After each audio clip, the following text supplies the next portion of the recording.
மருத்துவராவது உங்கள் லட்சியமா? தமிழகம் மற்றும் புதுச்சேரியில் கடந்த 8 வருடங்களாக தலைசிறந்த நிறுவனமாக திகழ்ந்து வரும் ஸ்பெக்ட்ரா அகாடமியில் நீட் ரிப்பீட்டர் பேட்ச் 2025-26 ஆண்டிற்கான அட்மிஷன் நடைபெறுகிறது.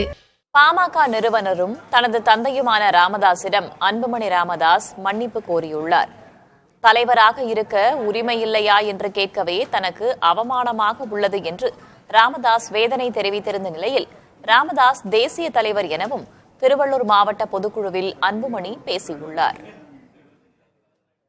மருத்துவர் ஐயா அவர்கள் நீண்ட ஆயுளுடன் வாழ வேண்டும். 100 ஆண்டுகளுக்கு மேல் நல்ல ஆயுளுடன், நல்ல மன நிம்மதியுடன், நல்ல உடல்நலத்துடன், மகிழ்ச்சியோடு வாழ வேண்டும். அது ஒரு மகனாக அது என்னுடைய கடமையும் கூட.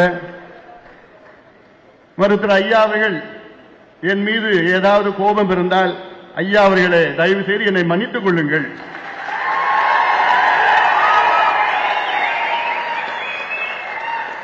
தந்தையிடம் மன்னிப்பு கேட்பது ஒரு பெரியதல்ல. 10 ஆண்டுகளுக்கு முன்பு ஐயாவுக்கு பைபாஸ் நடந்தது. இன்னைக்கு ஐயாவுக்கு சுகர், பிபி எல்லாமே இருக்கு. அதனாலதான் நான் சொன்னேன், நீங்க நல்லா இருக்கணும், நல்ல உடல்நலத்தோட இருக்கணும், டென்ஷன் ஆகாதீங்க. நீங்க சொல்லுங்க, என்னென்ன செய்யணும்னு சொல்லுங்க. ஒரு மகனாக, கட்சியின் தலைவராக அப்படி டக்கு டக்கு டக்குன்னு சொல்லிட்டு செய்யலாம், சுலபமா செஞ்சுட்டு போலாம். ஐயா அவர்களே, வருத்தப்படாதீங்கள், கவலைப்படாதீங்கள், கோவப்படாதீங்கள். ஏன்னா இது நீங்க உருவாக்கின கட்சி. இது உங்களுடைய கனவுகளை நனவாக்குவோம். நீங்கள் இன்று தேசிய தலைவர்.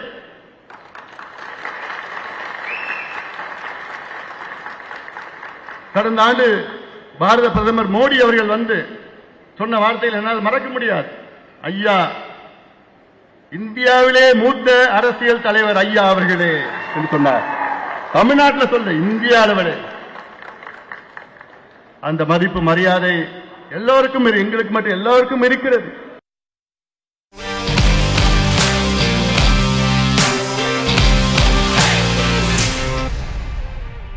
மருத்துவராவது உங்கள் லட்சியமா? தமிழகம் மற்றும் புதுச்சேரியில் கடந்த 8 வருடங்களாக தலைசிறந்த நிறுவனமாக திகழ்ந்து வரும் ஸ்பெக்ட்ரா அகாடமியில் நீட் ரிப்பீட்டர் பேட்ச் 2025-26 ஆண்டிற்கான அட்மிஷன் நடைபெறுகிறது.